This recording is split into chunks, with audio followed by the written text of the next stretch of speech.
છે સવિતાબેન ચંદુલાલ પારેખ. ઉંમર કેટલી હશે? ઉંમર તો 60-70ની આજુબાજુ ખરી અંદાજિત. જે તો તમે ફાયર બ્રિગેડ ટીમ કેટલા લોકો તમે કામગીરીમાં લાગેલા?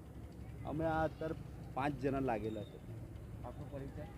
હું Gajrawadi fire station sub officer Kanyasinh Rajput. Sir, fire બ્રિગેડને શું કોલ મળ્યો હતો? અમને સાહેબ એવું કોલ મળ્યો કે સયાજીપુરા ટાંકી પાસે તળાવમાં એક બેન કોઈ પડી ગયેલા છે. એ રીતે કોલ મળતાની સાથે જ અમે અહીં આવી ગયા કે ભાઈ ઉપર